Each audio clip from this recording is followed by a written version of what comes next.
Capital Group is here at the Charles Schwab Impact 2017 conference, and we're joined by Mike Tucci of Lexington Wealth Management. And he's here to talk to us about the role of catering to and serving the entrepreneur. Thanks for joining us, I appreciate it. Thanks for having me here. How did you pick the entrepreneur segment as one that you wanted to focus on in your practice?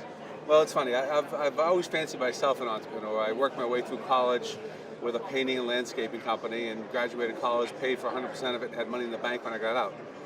Then after working for one of the big 8 accounting firms, I co-founded my own CPA firm, grew that to about 20-person firm, sold that, and then started Lexington Wealth Management. And now we're 17 people and 300 and some odd clients, and I've just always loved being an entrepreneur myself. I belong to a number of entrepreneurs groups, and I think it's a segment that's a really interesting, fun segment to work with that needs some help. That's interesting. How is the entrepreneur segment different than, say, another segment or a different profession? Sure. So I don't have any psychographics on it, but just being an entrepreneur myself, I think a lot of entrepreneurs feel that they're bulletproof. When they've started businesses, they've been successful, and they're hard-charging, ADHD, I think I share some of those qualities, but they don't necessarily plan for everyday mundane life. That's boring to a lot of us entrepreneurs. Everyone figures they'll sell the business for 10, 20, 30, 50, $100 million someday, and the planning will take care of itself. And sometimes it will, and sometimes it won't. So that's where we come in. That's interesting. How do you deal with an entrepreneur who's been so successful and probably figures he or she knows the answers to almost anything, Sure. to show them that you can add value and you might be able to know something that they don't know about this aspect of their financial life? Sure. Well, so every entrepreneur is not Bill Gates. Okay? There's a lot of entrepreneurs out there, and they're all over America, that have founded from paper companies to tech companies to payroll companies, and a lot of them are doing quite well in their day-to-day lives, but they're not multi-millionaires yet. Okay? So just to get them to stop and pause and think and do some of the blocking and tackling is important. But one of the ways we're trying to get to them is we're actually doing our own podcast, where we're actually interviewing entrepreneurs, and we're getting them to tell their entrepreneurial story, and telling that entrepreneurial story through the context of their personal finances. And that's what's kind of interesting to me, and that's how we're hoping to reach them. That's interesting. Do they have any kind of reluctance to hand over part of their life? They're probably used to being in control of almost everything, to Sure. hand it over. And how do you ease that? I'm fortunate in that I belong to an organization called Entrepreneurs Organization, and they're multinational and multi-cities, and I've been a member in Boston for about 14, 15 years. So luckily, I'm starting with that group where I'm known, and a lot of them are offering their stories. And then from there, a number of our clients have an interest who have been successful entrepreneurs, and some are retired, in telling their stories and sharing some of their own personal advice. That's great. And you mentioned earlier that sometimes entrepreneurs have emotional issues when it comes to finances. Sure. That's something you could explain that, and how do you help them deal with that? Sure. So at Lexington, a long time ago, we got the firm going. We became the firm that was known for connecting the head and the heart. Okay, so behavioral finance has won a lot of awards along the way. But when we started the firm back in 2000, 2001, it wasn't something people discussed. So when 9/11 happened, one of our clients was a psychologist, and we didn't know how to proceed with our clients. And she actually gave us a lot of guidance at that point about the different stages of grief people were going through. And at that point, we really realized that the emotional aspect of money and wealth was huge. So fast forward, we found a couple of groups that really connect with that emotional message are Women in Wealth, and we have an Empower Women series, which has been quite successful last year. My partner Christine has really forged ahead with that. And we also work with a lot of entrepreneurs who are also open to it. And as one of my entrepreneurs said, I was showing him a presentation, going through slide after slide about how we could use our help. And he was just poo-pooing everything I said. Finally, I got to the last slide, and I talked about the emotional side of money and wealth. And I tried to hide it, frankly, because I thought he was going to pick it up and throw it at me. And he looked at it, and he said, you know, I'm just leaped up enough to need this kind of help. And I said, you are, and we can. And at that point, that human factor connected with him, and he opened up to letting us do a whole bunch of planning that he needed, from both the portfolio side of it to the planning side to connecting him with the proper estate planning attorneys and the like. That's interesting. And entrepreneurs, I'm guessing, have some of the more complex situations to deal with, maybe uneven cash flow. We're talking large sums. They have a lot of need for deep services beyond just plain planning. how do you get the expertise to kind of serve this broad spectrum that the entrepreneur needs? Sure. So, Donald Rumsfeld made a famous speech back in the day about known knowns, known unknowns, and so on and so forth. A lot of entrepreneurs don't necessarily know what they don't know. They know their businesses. They know they're fighting cash flow constantly. A lot of entrepreneurs that have been successful and sell their businesses for a ton of money have 29 cents in a retirement account when they get there. And thank God this big chunk of money came in, because they're busy fighting the day-to-day battle. And of course, entrepreneurs are at all different stages. Some have bigger companies, some have smaller companies. But I just think if you can communicate that to them in a way that's, as a fellow entrepreneur, as a brother, as it were, right? Where you're not sitting them down for hours making them flip through books.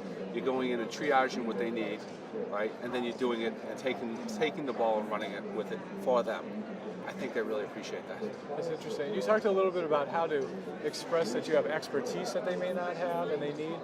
Control is another aspect of this. The entrepreneurs are used to being in control of everything. Sure. How do you get them comfortable with handing some of that over to an advisor? Sure. So I often tell this story, and it's true of a lot of entrepreneurs. When you start out as an entrepreneur and someone says to you, I need a ditch dug, if you and I are sitting there, you might go out and dig the ditch. If I'm a smarter entrepreneur, what I'll do is I'll go out and look for people who can dig ditches. So you get your ditch dug, and you come back and you say, I've got it done. You're still trying to find people to dig ditches, and you're feeling very smart. A couple days pass, and someone calls up and says, I need 10,000 ditches being dug. So the smarter entrepreneur says, I've got the people and process in place to do this. The entrepreneur that's not quite as forward-thinking says, I can't dig 10,000 holes.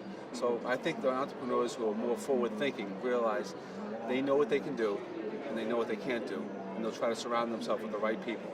And those are the most successful entrepreneurs. That's interesting. And how do you network with the entrepreneur community? How do you prospect for new clients? We do it in a very consultative, educational way. I'm a CPA by background. I've got a number of college professors that work for us. So we're educators and consultants by nature. So we don't go out and try to sell any of these folks anything, or they'll just run away. So our goal is to build good content, educate, and then help where we can help. And if they become our clients, great. If they don't, we can point them in another direction. That's fine too. It's a group I feel really passionate about helping. That's great. And you talked a little bit about this earlier, but tell me a little bit about your firm. How large are you? You talked about that a little bit. Sure. How did you get the idea to start the firm? What are your specialty areas in the firm? Sure. So I'll start with where we are today. We're 17 people, primarily based in the Boston area. We've got clients in multiple states and 3 or 4 to 5 different countries.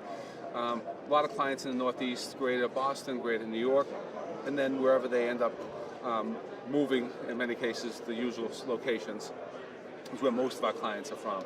That said, we have a smattering around the country and around the world. So we advise on north of $900 million. Depending on how you measure it, we know we can measure things a whole bunch of different ways, but I think that's a reasonable measure as we speak. Love what we do. We're an independent advisor. We use 3 custodians. Schwab is our primary custodian. We're here at a Schwab conference today. And we also use Fidelity and TD because they're just different situations that we're trying to solve for. We do a lot of financial planning. We do a lot of listening, and I think we listen more than the average firm. And I think part of that has just been our culture from the beginning about connecting the head and the heart. And my partner, being a woman partner, has really helped me see the world a little differently than I think a lot of typical advisors. We have another senior advisor in our firm, Carrie Laurier, who's in charge of, essentially she's the lead advisor. A lot of advisors report into her. So we really have focused on listening and humanizing the whole process. We no disrespect to your tie, but we tend not to wear ties. We tend to be a little bit more casual and approachable is our goal. And I think our office space, if you ever come by Lexington, Mass, you'll find that it's a combination of old and new, bright colors, open floor plans, lots of glass, and it just kind of really helps people to open up. And we try to create that atmosphere where people will tell us things. And if we know their story, we can then backfill it with what we think we need to do. But we always like to start with their story, and a lot of it has to do with their personal story. What would be an example of how a personal story of an entrepreneur would affect the planning that you would design for them? Interesting. I was just meeting with Schwab office in Boston. We're on the referral network there with the head of our family office, Mark Carlin. And Mark is a really smart guy. He's a professor up at Bentley University, been doing it for years, great tax background, and he works with more complex families. And he told the story of one of our entrepreneurs that he had met 15 or 20 years ago.